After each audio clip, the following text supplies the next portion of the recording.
Again, so we are looking at, we're going to come to the earthly paradise today. Eden itself, we in books 1 and 2, we were in hell. Last class, we were in heaven. Now we're coming down to earth. So you'll notice perspectival shifts to take us from the different realms mentioned in Scripture. As I said, because we begin in hell and look at things from the devil's vantage point, more or less. Some have thought that gives good reason for us to think that Milton was in some ways making Satan out to be his hero. Obviously, from the vantage point of Christian theology, that's impossible. So then it begs the question, why does he begin that way? And my suggestion to you was that I think what Milton is doing is giving us the vantage point of the earthly hero seen through the world's eyes. This is what heroes are like. They're indomitable. They're unwilling to bow the knee, unwilling to yield. They are so committed to their own victory that they're willing to, even when they're in hell, to pronounce that it doesn't matter that they're in hell, because as long as they think they're in heaven, they're in heaven. And that's sort of that word of defiance and declaration that Satan pronounces is, and this is part of what persuades me that there's no way that Milton thinks this is so. He shows us that even the devil doesn't believe his lies, his own lies. He does not drink his own Kool-Aid. And the best demonstration of that will be in book 4. So from the vantage point of the earthly paradise, remember the plan of the rebel angels was to ascend, not to a war against heaven again. They've already lost that one. That will not be retold until books 5 and 6, which we're not going to read. But rather than another attack on heaven directly, we will go and see if we can pervert that creature which we heard about in heaven, whose name is Adam. Let's go see if we can deceive him and frustrate and vex God in that way. And if we succeed in bringing him down, then we will have great success. In book 3, God predicts they are going to do that. He doesn't predict it because he sees the past, present, and future. He says they are going to succeed in this. And then gets into the whole theologizing of why he's not responsible for what Adam and Eve will choose to do, etc., etc. We dealt with that last time. But now we come to the earth proper, and we get a portrait of Satan looking at Adam and Eve in that vantage point. So here's the picture, one rendition of the Satan here and the heavenly pair there. But the argument in book 4 is basically the summary of it is presented in the argument at the outset of each book. Satan has now landed on earth in prospect of Eden and nigh the place where he must now attempt the bold enterprise which he undertook alone against God and man. But, and this is where it's interesting, falls into many doubts with himself and many passions, fear, envy, and despair, but at length confirms himself in evil. Journeys to paradise, whose outward prospect and situation is described, overleaps the bound, sits in the shape of a cormorant on the tree of life. All of which we'll look at here, just briefly. But I want you to see what Milton puts into Satan's mind when he looks at the heaven or the pair, and what it says about his claim that the mind is its own place and can make a heaven of hell, a hell of heaven. Remember, that's what he said. What matters it where I be? So as long as I am still the same. What matters it where I be? It doesn't matter. Well, now he's in Eden and he's looking on the heavenly pair, and what do we see Milton says about his thoughts? But he begins with, "Oh, for that warning voice which he who saw the apocalypse heard cry in heaven aloud when the dragon put to second rout came furious down to be revenged on men."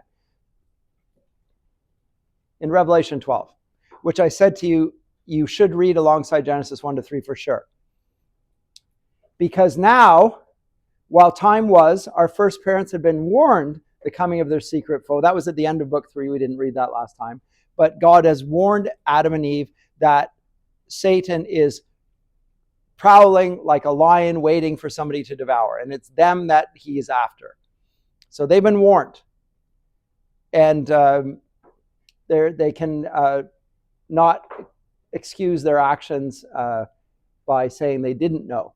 And escaped happily his mortal set. For now Satan, now first inflamed with rage, came down, the tempter, ere the accuser of mankind, to wreak on innocent frail man his loss of that first battle and his flight to hell. The first battle being the war in heaven.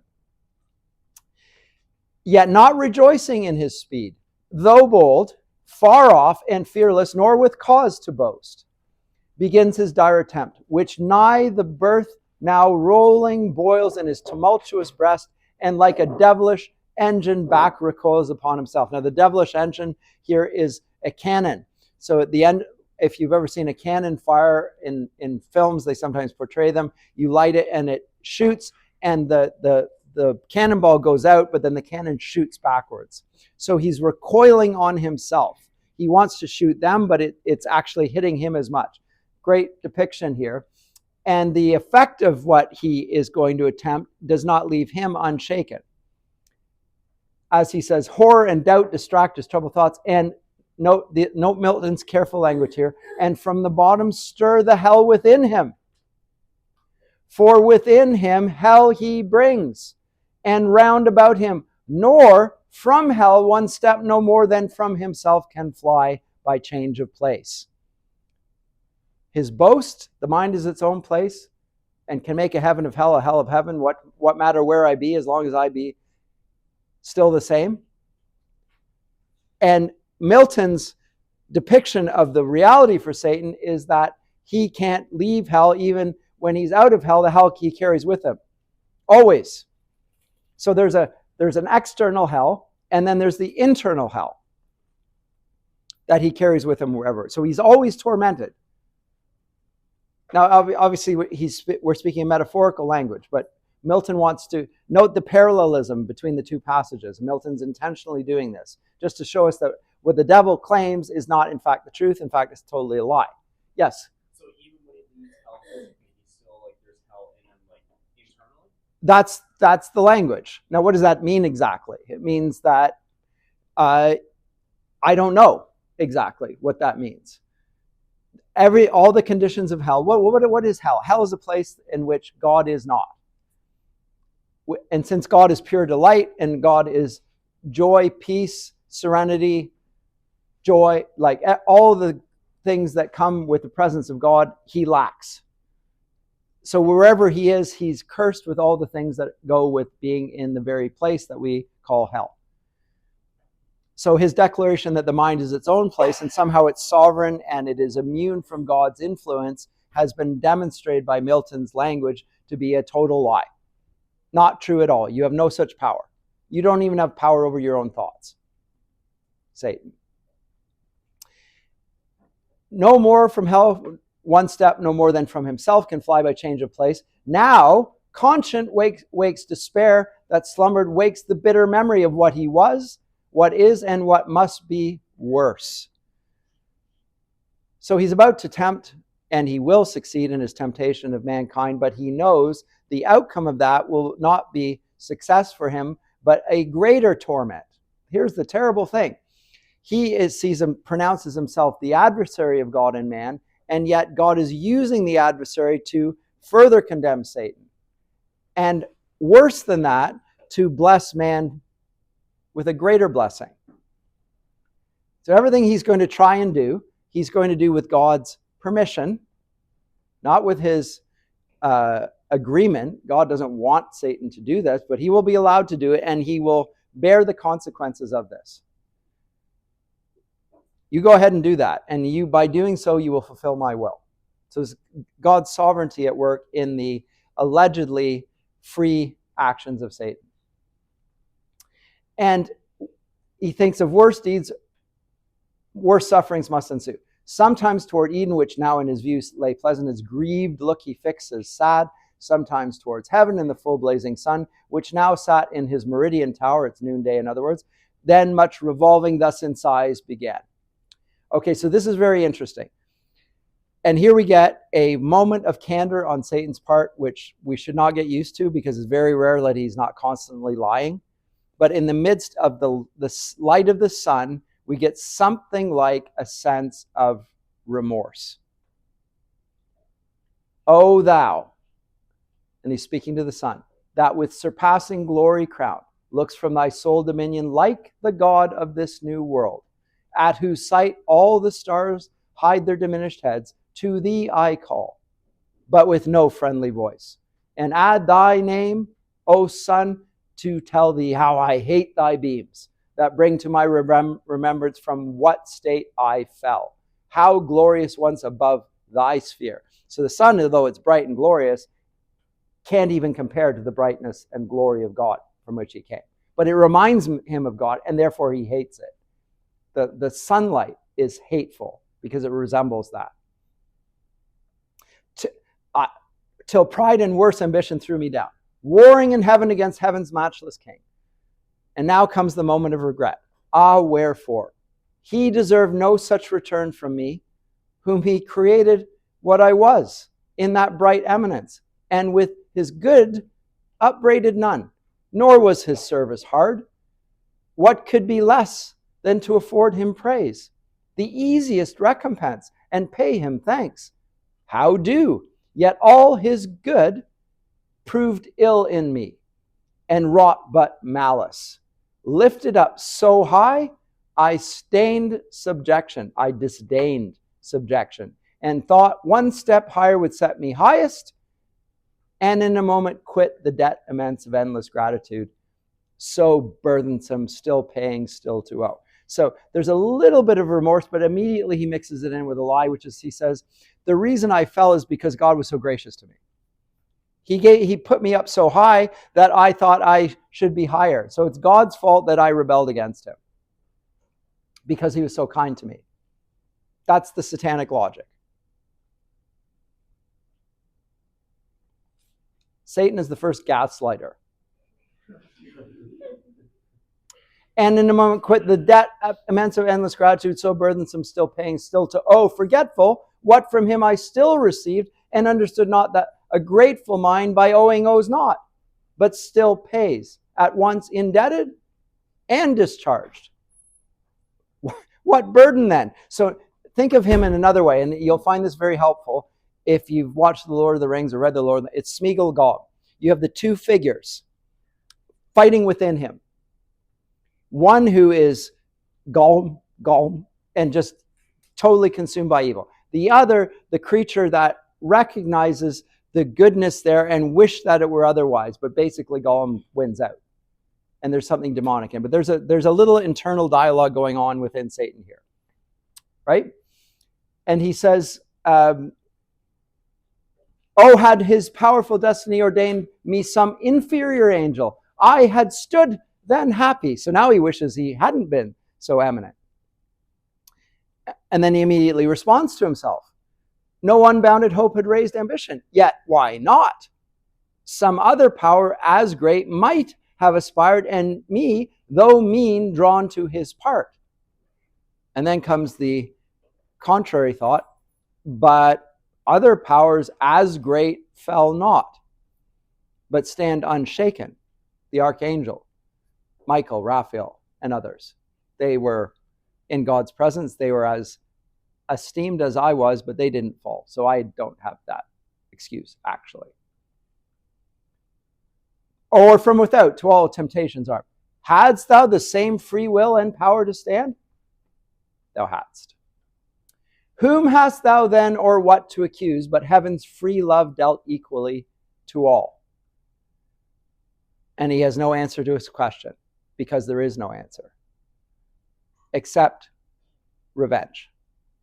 Be then his love accursed, since love or hate, to me alike it deals eternal woe. Nay, and this is him turning on himself again. Nay, cursed be thou, since against his thy will chose freely, what it now so justly rues. Me miserable. Which way shall I fly? Infinite wrath and infinite despair.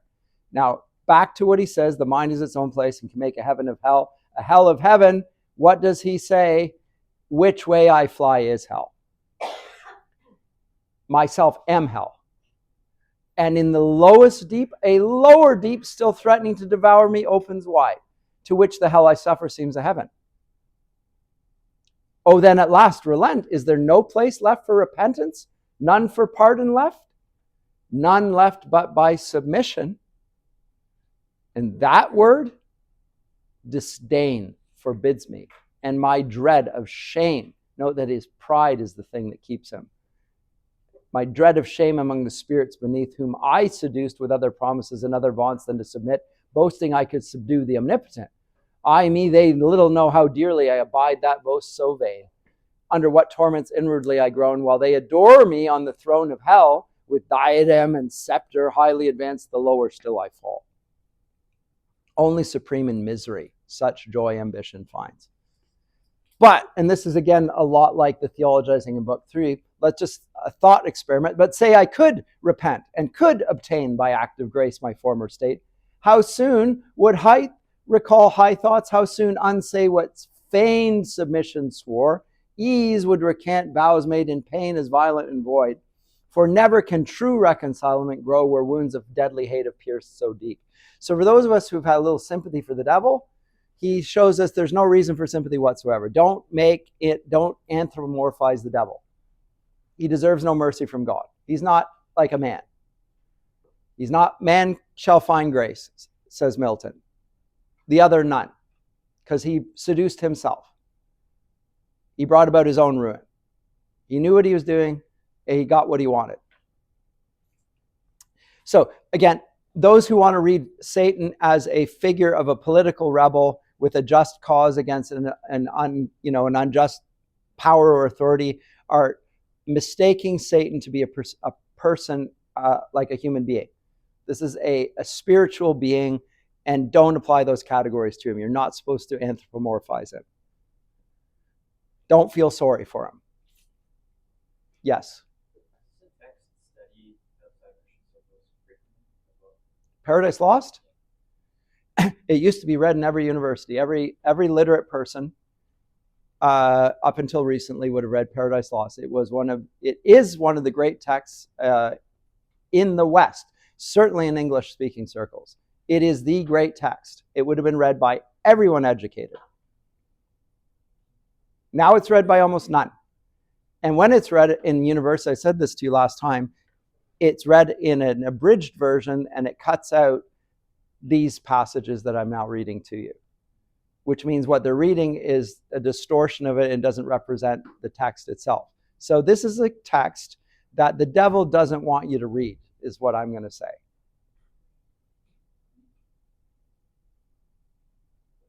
That's my belief. When I read Paradise Lost as an undergraduate, books 3 and 4 were not in it.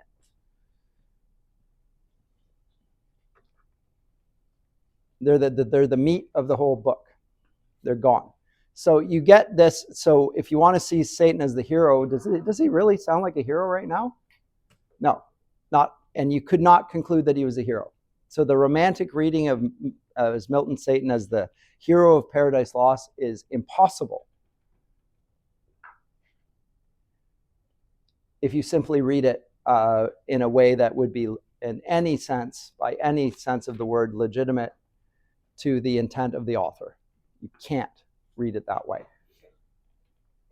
But so he says, but farewell remorse, all good to me is lost. And then the satanic oath, evil be thou my good.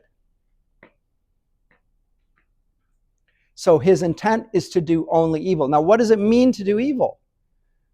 Because God defines good and evil.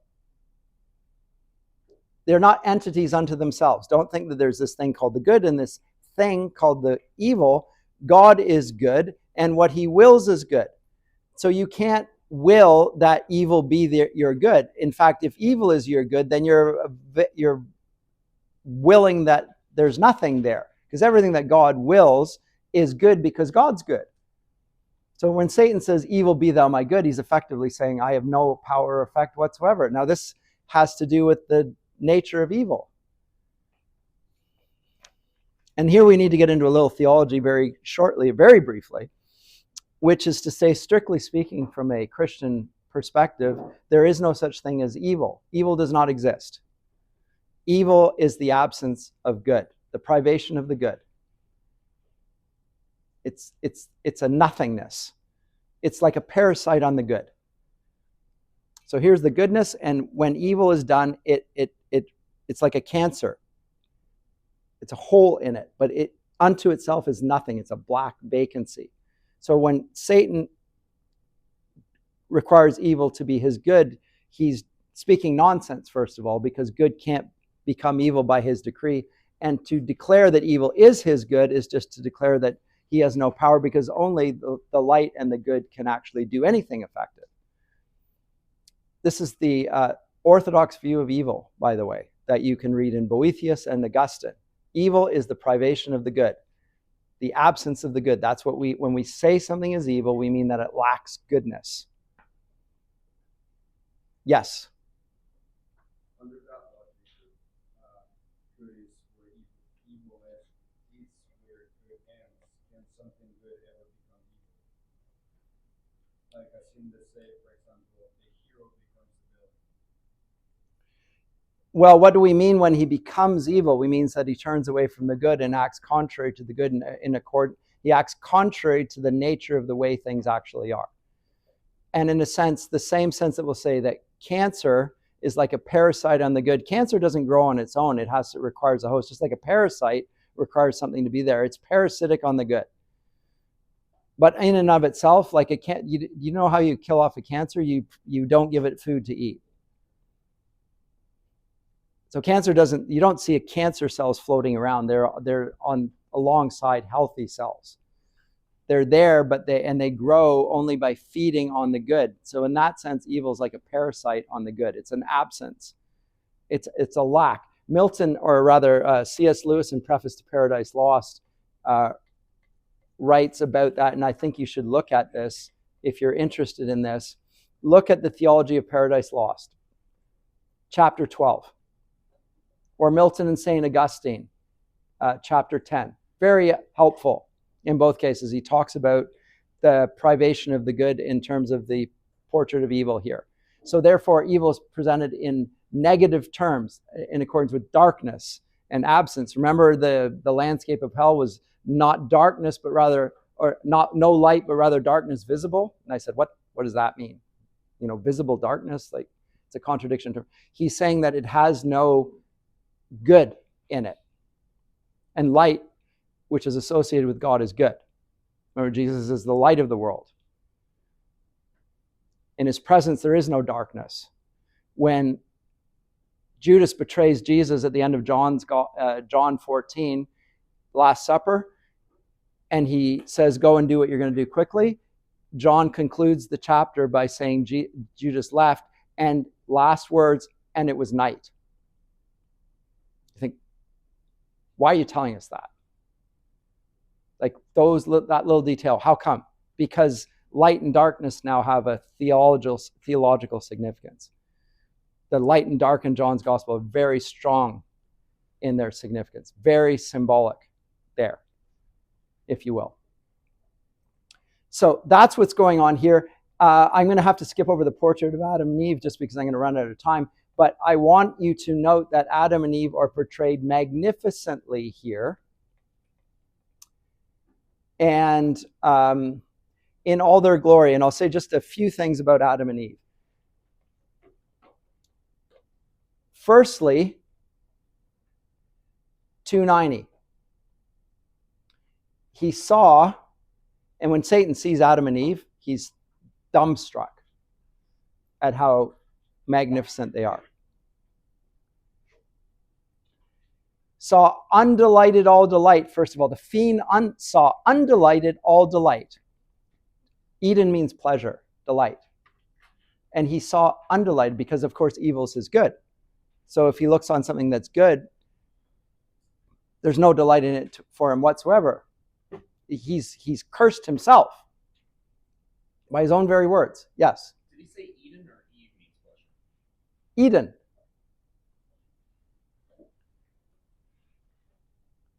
Delight. He saw undelighted all delight. All kind of living creatures new to sight and strange.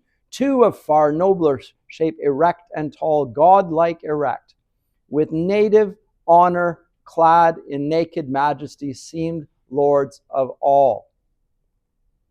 And worthy seemed, for in their looks divine, the image of their glorious Maker shone. Truth, wisdom, sanctitude severe, and severe, but in true filial freedom placed. Whence true authority in men, though both not equal as their sex not equal seemed. For contemplation he, and valor formed, for softness she, and sweet attractive grace. He for God only, she for God in him. Directly taken from Scripture. Just quoting that there, not amplifying it in any way. But he sees the two of them, and he sees them both expressing something of God. And yet they're totally distinct, the two sexes. I'll just skip over that, and a lot could be said about that. But he looks on the two of them, and when he sees them, what does he say? Oh, hell! What do mine eyes with grief behold in our room, that is the angels of bliss, thus high advanced creatures of other mold, earth-born perhaps, not spirits, yet to heavenly spirits bright little inferior, whom my thoughts pursue with wonder, and could love so lively shines in them divine resemblance, and such grace the hand that formed them on their shape hath poured. Ah, gentle pair, ye little think how nigh your change approaches, when all these delights will vanish and deliver ye to woe. More woe, the more your taste is now of joy. Happy, but for so happy, ill secured, long to continue, and this high seat your heaven ill fenced, for heaven to keep out such a foe as now is entered. Yet no purpose foe to you, whom I could pity thus forlorn, though I, unpitied, league with you and mutual amity, so straight, so close, that I with you must dwell, or you with me henceforth. It's like a marriage vow. I'm going to make you a part of me. Mutual amity. The two of us are going to oppose God. And so forth. So, and I'm going to do you wrong, and then but then he excuses his wrong and blames God for it. And Milton's comment is, so spake the fiend, and with necessity the tyrant's plea excuses devilish deeds, etc. Okay, so that's the portrait of Adam and Eve, magnificent.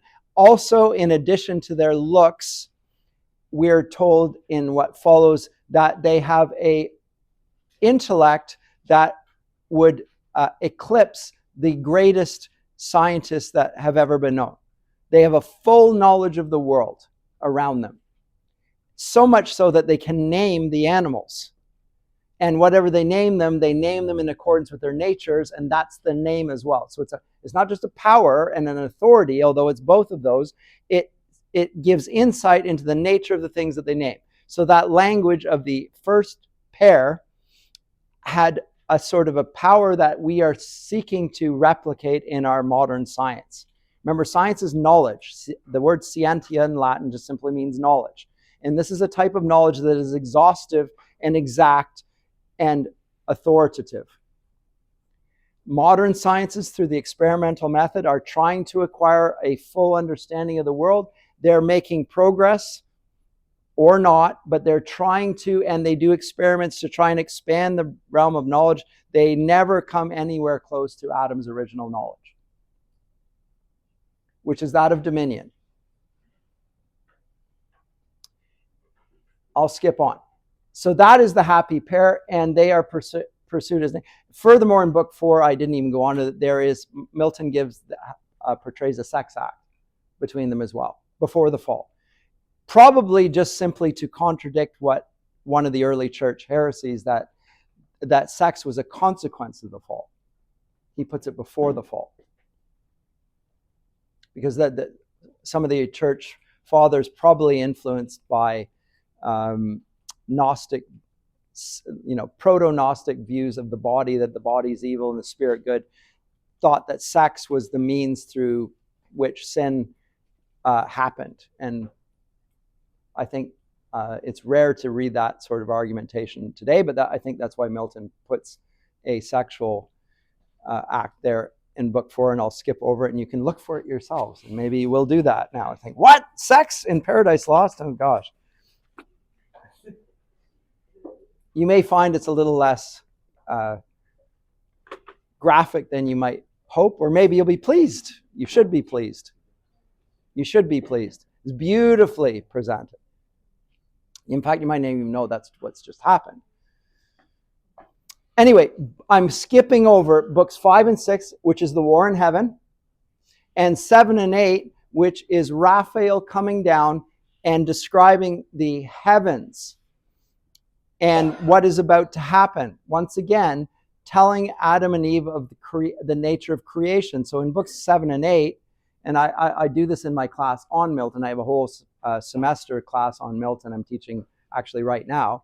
In books 7 and 8, he will talk about what happened in original creation, how that came about, and about the heavens and the nature of the animals, and etc. and all that, and different views of astronomy, which are possible. And he concludes that in at the end of book 8, and then book 9 comes to the actual scene of the fall. So here's where Paradise Lost actually finally happens. Satan gets chased off in book 4. He turns into a toad to try and disguise himself. The angels see him and poke him, and there could be a fight there right in the Garden of Eden. It's actually, yes, it is humorous. There's almost a fight there. Satan blazes up, and there's a threat, and then God says, take your fight elsewhere, because you're going to burn up the whole earth if you have a fight now. Sends them off, separates them for a while, and Satan slinks off. And he comes back the second time, not as a toad, but rather as a serpent. But back to book 9. So Satan, having compassed the earth with meditated guile, returns as a mist by night into paradise, enters into the serpent. Sleeping Adam and Eve in the morning go forth their labors, which Eve proposes to divide in several places, each laboring apart.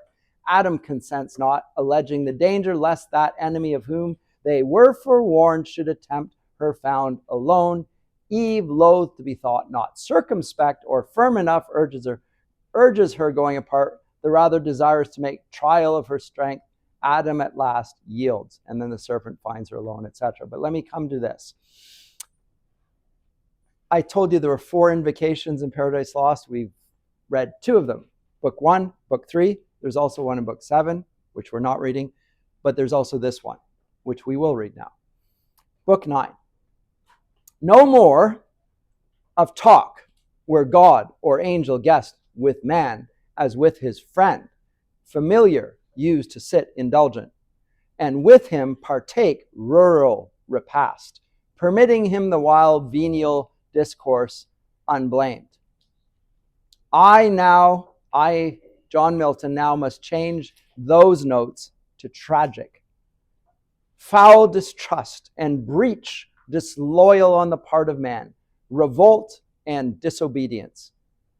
On the part of heaven, now alienated, distance and distaste, anger and just rebuke and judgment given, that brought into this world a world of woe. Remember, that was the beginning of Paradise Lost? Of man's first disobedience and the fruit of that forbidden tree that brought death into our world, and all our woe with loss of Eden till one greater man restore us.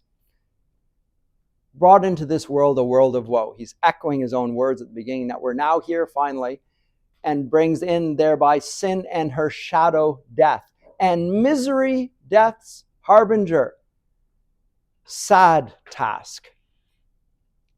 Yet argument not less, but more heroic than the wrath of stern Achilles on his foe pursued, thrice fugitive about Troy wall, or rage of Turnus for Lavinia disespoused, or Neptune's ire, or Juno's, that so long perplexed the Greek and Cytherea's son.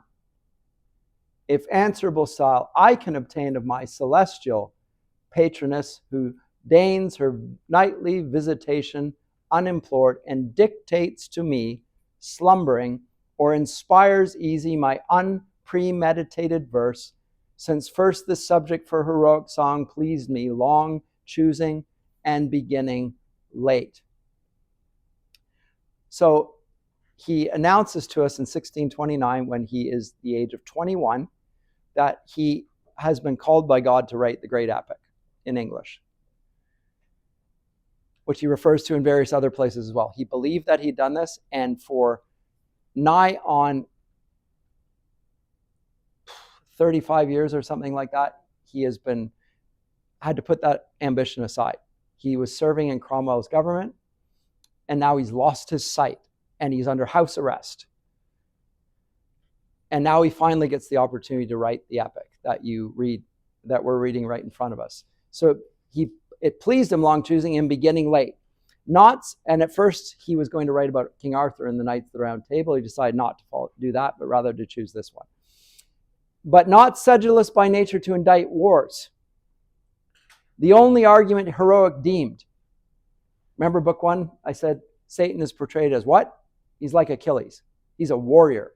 He will not bow the knee. He is defiant. He's heroic. He's proud. He's everything that we admire in the heroic epic tradition of a man. Unbeaten, and defiant. Like, it's the sort of thing, if you like sports, that's what your hero is. Like, the greatest sports athletes overcome the obstacles in front of them, right? They got the bloody lip. They got the limp. They're carrying on the thing that he's done, and then pops up with the goal or the run or whatever. Like, just, wow, that makes it. That's Satan. Like, he is by the world standards a hero. But that doesn't make him Milton's hero, because Milton's hero is to present a different sort of heroism. Thus far, those types of things, namely wars and victory in war, were the only argument heroic deemed. Chief mastery to dissect with long and tedious havoc, fabled knights in battles feigned. What's the true battle for Mr. Milton? The battle against sin and death. That's the real battle. It's a spiritual battle. It's not a physical battle. Ephesians 6. Enemies are not flesh and blood. Right? Here's the real battle. They're wrong. Our enemies are not flesh and blood. We cannot defeat them on the plane of battle. And he says, the better fortitude of patience and heroic martyrdom, unsung. Those are the fit subject of heroic epics. Or to describe races and games, or tilting furniture, emblazoned shields, impresses quaint, caparisons and steeds, bases and tinsel trappings, gorgeous knights at joust and tournament, then martial feasts served up in hall with sewers and seneschals. The skill of artifice or office mean not that which justly gives heroic name to person or to poem. Me of these, that is the arts of war, nor skilled nor studious. Higher argument remains, sufficient of itself to raise that name, unless an age too late, or cold climate, or years damp my intended wing, depressed, and much they may, if all be mine, and not hers who brings it nightly to my ear. So again, refers to a higher calling and to a divine inspiration for the story that he is rendering to us. So again, this is part of I almost want to say the legend of Milton, is a claim that he has literally been inspired, unpremeditated, to dictate this to his daughter, and she writes it down. Comes to him in dreams. Extraordinary thing. Even more extraordinary when you look at the artifice of Paradise Lost. You have to wonder. I deal with that more in my Milton class. I'll talk about that. So that's how he begins it. Second invocation, third invocation, fourth invocation. 47 lines of it. So once he's done that, now he then gets to the depiction of the fall. Now I'm going to skip over it a few lines here. The sun is down. Uriel has warned the angels to be on their guard. The cherubim are keeping their watch. And they're looking around, trying to find where Satan is. And they are looking all over the place. And remember, angels can see with a clarity that far transcends that of physical beings. And he needs to disguise himself. And how does he disguise himself? He seeks a creature which of all most opportune might serve his wiles, and found the serpent, subtlest beast of all the field, as his vessel. And he gets inside the serpent. Why the serpent? Because the serpent is wily, just like Satan. And he won't betray himself as easily. The serpent goes this way, that way, whatever. Satan is not straight. He goes in a maze, just like the lies that he tells. Him, after long debate, irresolute of thoughts, revolved his final sentence, chose fit vessel, fittest imp of fraud in whom to enter, and his dark suggestions hide from sharpest sight. For in the wily snake, whatever slights, none would suspicious mark, as from his wit and native subtlety proceeding, which in other beasts observed doubt might beget of diabolical power, active within beyond the sense of brute. Thus he resolved, but first, once again, a little internal monologue, from inward grief his bursting passion into plaints thus poured.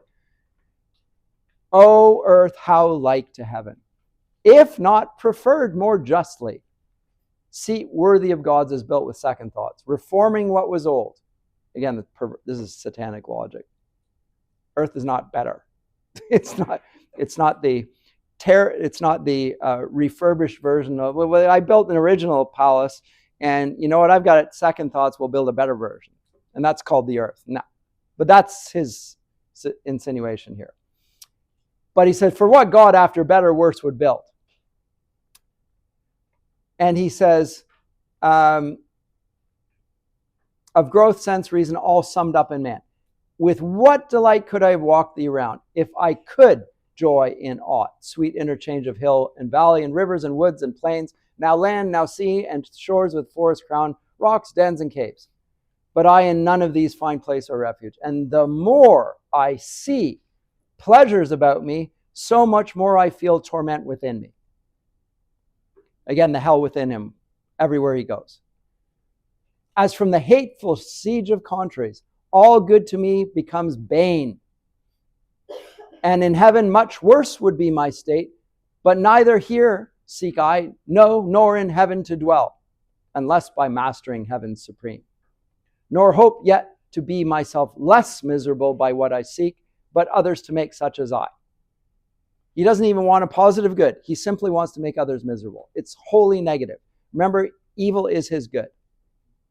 He can't even wish for respite from his torment. His only delight is to do evil and to make others equally miserable. Satan also believes in equality. Equal misery. He's the foremost advocate of equality. We're going to make you all equally miserable, and then we will be free. In the name of equality, nor hope to be myself less miserable by what I seek, but others to make such as I, though thereby worse to myself or down.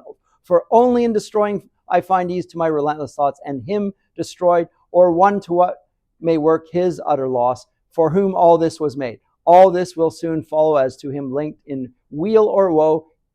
In woe then, that destruction wide may range, to me shall be the glory, sole among the infernal powers.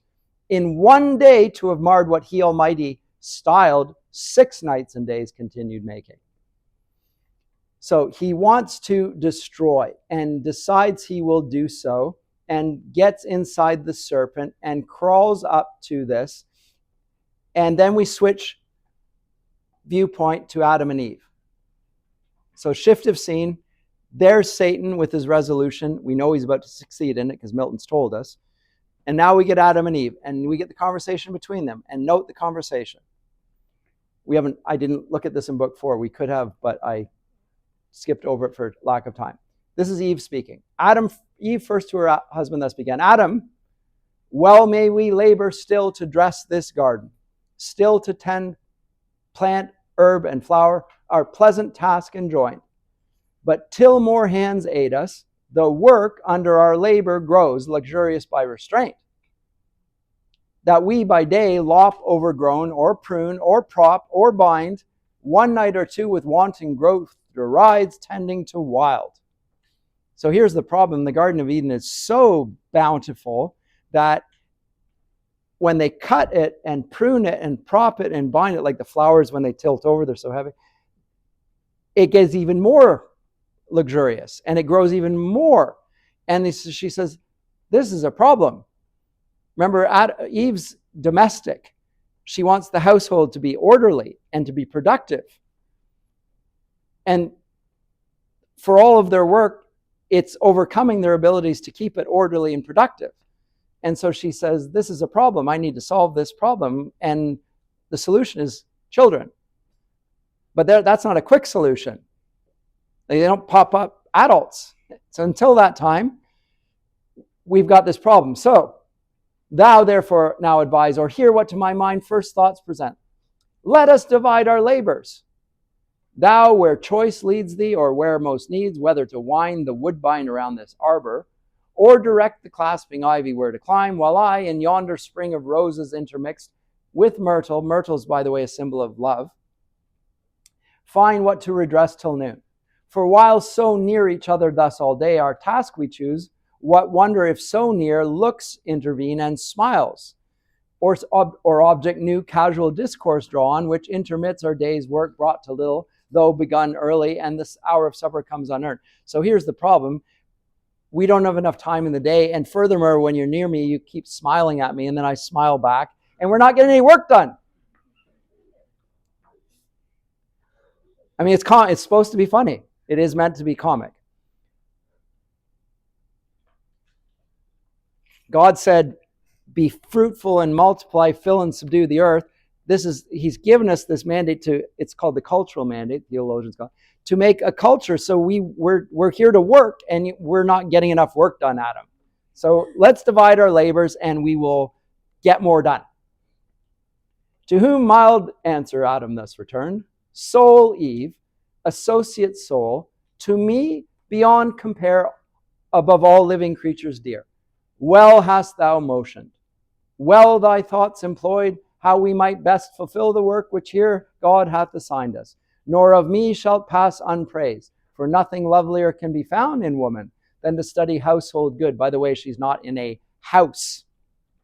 There's no house. Household good means the environment. It's everything around her. Now, we will associate with a house and a home, and that's what domestic means, etc. But now she's just thinking of everything that's around her. She's supposed to put it in order. That's her job. That's her task. And the children will be around her as well. And that's her realm, as it were. And it's a good. And good works in her husband to promote. Look at the Proverbs wife at the end of Proverbs. Milton's pulling that in here and setting it in the Garden of Eden. Yet not so strictly hath our Lord imposed labor as to debar us when we need refreshment, whether food or talk between, food of the mind, or this sweet intercourse of looks and smiles, for smiles from reason flow, to brute denied. You might think your dog's smiling at you when we call his name, but it's not. He's just got this, but he's not smiling. Oh, look, he's smiling. No, he's not. That's just the look. And love the food. Animals also, people also laugh. It's a reflection of an inner state that comes from reason. And are of love the food. Love not the lowest end of human life, for not to irksome toil, but to delight he made us, and delight to reason joined. These paths and bowers doubt not, but our joint hands will keep from wilderness with ease. As wide as we need walk, till younger hands ere long assist us. But if much converse perhaps these satiate, and too short absence I could yield, for solitude sometimes is best society, and short retirement urges sweet return. But, and here's the problem, but other doubt possesses me, lest harm befall thee severed from me. For thou knowest what hath been warned us, what malicious foe envying our happiness, and of his own despairing seeks to work us woe and shame. by sly assault, and somewhere nigh at hand watches, no doubt, with greedy hope to find his wish and best advantages, us asunder, hopeless to circumvent us joined, where each to the other's aid might lend at need, whether his first design be to withdraw our fealty from God or to disturb conjugal love, than which perhaps no bliss enjoyed by us excites his envy more. Or this, or worse, leave not the faithful side that gave thee, being still shades thee and protects. The wife, where danger or dishonor lurks, safeliest and seemliest by her husband stays, who guards her, or with her the worst endures. He's going to be her shield. He's going to be the armor of God for her. He's going to protect her. Don't go away from me. I'm here for you. You came from my side. You need to be by my side when danger lurks. Don't separate. Like a normal situation where there's no threat, there's nothing wrong with that per se. But in this condition, you need to stick close to me. It's good. Her argument is good. His argument is good. There's nothing wrong with either of them. There's no fallenness in this argument. However, to whom the virgin majesty of Eve, as one who loves, and there's the passage that refers to the act I mentioned. Virgin means chaste and modest here. The virgin majesty of Eve, as one who loves and some unkindness meets, with sweet austere composure thus replied. Some unkindness. Now, what does they mean? Like, what does kindness mean? In standard English these days, to be kind is to be nice, right? Just to be, but that something more is meant here by this than just not nice, because Adam has been nice. There's nothing unpleasant about what he said. It's a deeper sense of that he is suggesting that there's something less of in her, as if she were not humankind. She feels the distance in his warning, which he does not intend. She perceives it as diminishing her in some way. And what Milton's trying to do here in the discourse between Adam and Eve is to give a reason to separate the two. Now, one of the questions we have to ask is, in the Genesis text,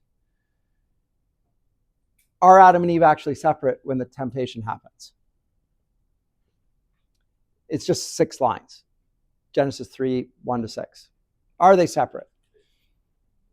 Well, I mean, it says that Adam is with Eve when it happens. On the other hand, the serpent speaks to Eve, and Adam is standing there like a tree, and he doesn't speak. So that's as problematic and mysterious as anything. Like, if Adam is present, why does he not intervene and speak when the serpent speaks to Eve? That begs the question. Because remember, Adam is the one given the command not to eat of the tree. Eve's a rib when that happens. So if that's the case, well, how does she know about the command? Because she does know about the command, because when Satan asks her, she says, we're not to eat of the tree or to touch it, lest we die. Okay, how did you know that? Well, Adam told her. Right? Okay, sure. I mean, we can infer. But the command was given to Adam. Well, if Adam was given the command by God, then why is Adam sitting there with his lips closed while Satan is tempting his wife and doing nothing about it? Probably because, and this is, again, we have to infer, because again, it's not stated in the text. He approves of his wife's eating of the fruit, because she takes a bite and then gives it to him, and he goes, okay. And it's her fault, because he blames her. Don't blame me. You created her. She ate the fruit. And of course, Adam did as well. But I mean, so again, the text is full of questions. What's going on? Like, it's a command, and there's 6 lines. He's standing there. He doesn't intercede. We have to assume that he approves of what she's doing if he's present. Milton decides, for dramatic reasons, to separate the two, to explain. It then creates other problems for him, quite frankly, that may be just as problematic, and some say are more problematic, that he separates the two. And in the text, as I say, I don't think there's much warrant to see them as separated, because again, it says that Adam is with her. So, but Milton separates the two. Enough said. But she responds to him, offspring of earth and heaven. By the way, note the addresses. They speak to each other like the kings and queens of creation. Very formal. Formal language. It's speaking with titles and so forth. It's not just, hey, Adam, Eve, like just the direct call her by the name. No, there's a grand introduction to it. Offspring of heaven and earth and all earth's Lord. That's such an enemy we have who seeks our ruin, both by the informed I learn, and from the aparting angel overheard, as in a shady nook I stood behind. So Eve has been eavesdropping. Oops. But don't, yeah. And been dropping no eaves, Mr. Gandalf. Yeah. So she overheard. She's supposed to not hear because Adam is meeting with the angel and Eve's like listening in. Okay. So she knows. Don't tell me, Adam. So again, domestic comedy. As in a shady nook, I stood behind, just then returned at shut of evening flowers. But that thou shouldst my firmness therefore doubt to God or thee, because we have a foe, may tempt it, I expected not to hear. His violence thou fearest not, being such as we, not capable of death or pain. Can either not receive or can repel.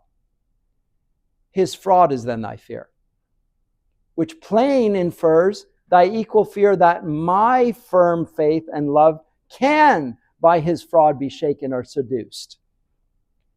Thoughts which how found they harbor in thy breast, Adam, misthought of her to thee so dear. So she's hurt that he should think that she would not be able to repel a foe, because she knows there's a foe. Am I not a human being? Do I not have reason? Am I not invulnerable to harm, just like you? Then why am I not capable of repelling the assault? So she feels slighted by that. Now, again, Adam has to create this conflict, which the text is going to forbid from us. And what he's doing here, and this is where it becomes problematic, to me at any rate, he has to produce almost fallen thoughts into unfallen creatures. Right? I don't think it's sinful, but it's already, there's a little bit of, she's put out by that. Like I said, the Genesis text does not require us to make any such conjectures or create such problems. But to whom with healing words Adam replied, daughter of God and man, immortal Eve. Immortal means she's not going to die. Eve means life. Immortal, undying life. For such thou art, from sin and blame entire. Not diffident of thee do I dissuade thy absence from my sight, but to avoid the attempt itself intended by our foe. For he who tempts, though in vain, at least asperses thee, tempted with dishonor foul. Suppose not incorruptible of faith, nor proof against temptation. Thou thyself with scorn and anger would resent the offered wrong. Adam speaking as a gentleman. I don't want you to even have to put up with such garbage. It would be offensive to you to be assaulted that way. I don't want you to hear that. If such affront I labored to avert from thee alone, which on us both at once the enemy, though bold, will hardly dare, or daring, first on me the assault shall light. Why does he say this? Because he assumes that the devil is a gentleman, is going to go after the man, because it's dishonorable to go after the weaker of the two, but not realizing the devil is no gentleman, is going to be happy to go after the weaker. As he always does, he goes for the weak. I mean, whatever he's going to win, he doesn't, there's no rules. Nor thou his malice and false guile condemn. Subtle he needs must be who could seduce angels, nor think superfluous others' aid. I from influence, and now he says, and he's not boasting here. There's no vanity in this. He says what he gets from Eve's presence. We already know what Eve gets from Adam's presence. Protection. What does Adam get from Eve's presence? Access to in every virtue. In thy sight, more wise, more watchful, stronger if need were, of outward strength. While shame, thou looking on, shame to be overcome, or overreach should utmost vigor raise, and raised unite. So in my presence, In your presence, I will be a better version of myself. Why would it not be the same for you? So he flips it around. I'm not saying there's less of you. I'm saying you're a better person when I'm present, and I'm better when you're present. Great argument. True argument. Why should thou not like sense within thee feel when I am present, and thy trial choose? With me, best witness of thy virtue tried. So spake domestic Adam in his care, and matrimonial love. But Eve, who thought less, attributed to her faith sincere, thus her reply with accent sweet renewed. Note that Eve and Adam are having an argument. It's a domestic argument. It's very polite, but it is a little bit of an argument here. And she is fighting back against him, and he's going to lose the argument. It's really interesting. And how does she land the killer punch? If this be our condition, thus to dwell in narrow circuit, straitened by a foe, subtle or violent, we, not endued single with like defense, wherever met, how are we happy, still in fear of harm? But harm precedes not sin. Only our foe tempting affronts us with his foul esteem of our integrity. His foul esteem sticks no honor in our front, but turns foul on himself. Then wherefore shunned or feared by us, who rather double honor gain from his surmise prove false, find peace within, favor from heaven, are witness from the event. And what is faith, love, virtue, unassayed, that is untried, without help exterior sustained? Let us not then suspect our happy state left so imperfect by the Maker wise, as not secure to single or combine. Frail is our happiness if this be so, and Eden were no Eden thus exposed. So if I have to be shackled to you the rest of my life in fear, then I'm not in Eden anymore. Eden's already gone.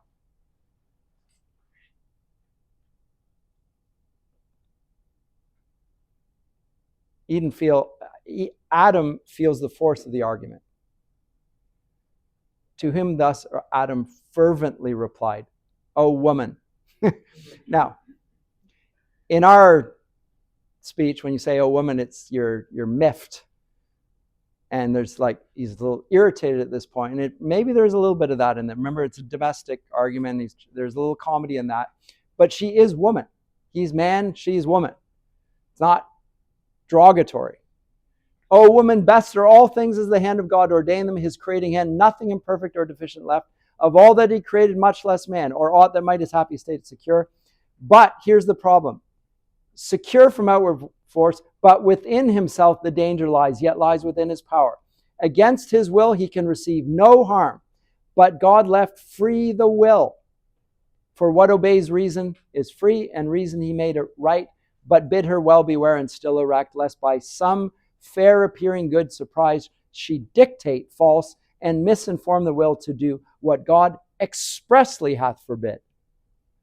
Not then mistrust, but tender love enjoins, that I should mind thee oft, and mind thou me. Firm we subsist, yet possible to swerve, since reason not impossibly may meet some specious object by the foe suborned, and fall into deception unaware, not keeping strictest watch, as she was warned.